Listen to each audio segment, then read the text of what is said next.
ಎಲ್ಲರಿಗೂ ನಮಸ್ಕಾರ. ನಾನು ಲಲಿತಾ. ಆಹಾರಶ್ರೀ ಚಾನಲ್ಗೆ ತಮಗೆಲ್ಲರನ್ನು ಸ್ವಾಗತಿಸ್ತಾ ಇದ್ದೀನಿ. ನಾನಿವತ್ತು ಗಜ್ಜರಿ ಹಲ್ವಾ ಅಂದರೆ ಕ್ಯಾರೆಟ್ ಹಲ್ವಾ ಮಾಡೋದು ಹೇಗೆ ಅಂತ ತೋರಿಸಿಕೊಡ್ತಾ ಇದ್ದೀನಿ.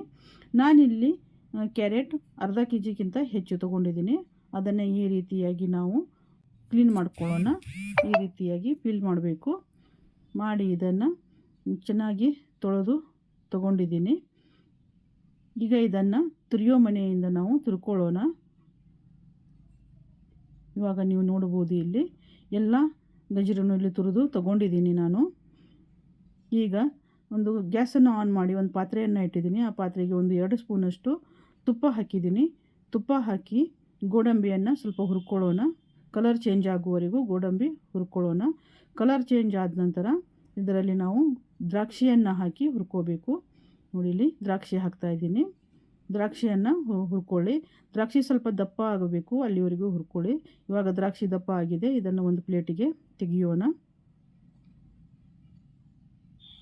ಈಗ ಮತ್ತೆ 1 ಸ್ಪೂನಷ್ಟು ನಾನಿಲ್ಲಿ ತುಪ್ಪ ಹಾಕಿದ್ದೀನಿ. ತುಪ್ಪ ಕರಗಿದ ಮೇಲೆ ಈ ನಾವೇನು ತುರ್ಕೊಂಡಿರೋ ತುರಿ ಇದೆಯಲ್ಲ ಗಜ್ರಿದು, ಅದನ್ನು ಇಲ್ಲಿ ಹಾಕ್ತಾಯಿದ್ದೀನಿ. ಹಾಕಿ ಇದನ್ನು ಚೆನ್ನಾಗಿ ಈ ರೀತಿ ಹುರ್ಕೊಳ್ಳಿ. ಸಣ್ಣ ಉರಿಯಲ್ಲಿನೇ ಇದನ್ನು ಹುರ್ಕೊಳ್ಳಿ. ಈ ರೀತಿ ಒಂದು 10 ನಿಮಿಷ ಹುರ್ಕೋಬೇಕು.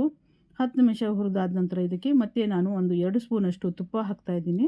ತುಪ್ಪ ಹಾಕಿ ಇದನ್ನು ಮಿಕ್ಸ್ ಮಾಡ್ಕೊಳ್ಳಿ.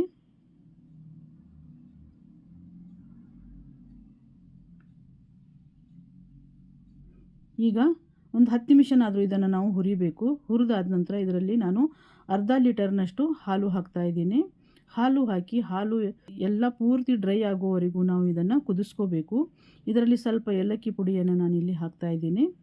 ಹಾಕಿ ಇದನ್ನು ಸ್ವಲ್ಪ ಮಿಕ್ಸ್ ಮಾಡ್ಕೊಳ್ಳಿ.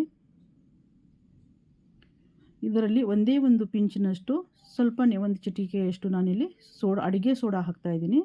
ಯಾಕಂದರೆ ನಾನು ಸಕ್ಕರೆ ಹಾಕಿದ ತಕ್ಷಣ ಒಂದು ಸಲ ನಾನು ಮಾಡಿದಾಗ ಸಕ್ಕರೆ ಹಾಕಿದ ತಕ್ಷಣ ಹಾಲು ಒಡೆದು ಹೋಗಿಬಿಟ್ಟಿತ್ತು. ಅದಕ್ಕೋಸ್ಕರ ನಾನು ಏನು ಮಾಡ್ತೀನಿ ಅಂದರೆ ಒಂದು ಚಿಟಿಕೆಯಷ್ಟು ಸೋಡಾ ಹಾಕ್ತೀನಿ. ಸೋಡಾ ಹಾಕೋದ್ರಿಂದ ಹಾಲು ಒಡೆಯಲ್ಲ. ಅದಕ್ಕೋಸ್ಕರ ಹಾಗೆಯೇ ನಾನಿಲ್ಲಿ 4 ಬೌಲಷ್ಟು ಇಲ್ಲಿ ಗಜ್ರಿ ತುರ್ಕೊಂಡಿದ್ದಿತ್ತಲ್ಲ, 4 ಬೌಲಷ್ಟು ತೊಗೊಂಡಿದ್ದೀನಿ. 4 ಬೌಲು ಗಜ್ರಿ ತುರಿಗೆ ಇಲ್ಲಿ 3/4 ಬೌಲಷ್ಟು ಸಕ್ಕರೆ ತೊಗೊಂಡಿದ್ದೀನಿ ನಾನು.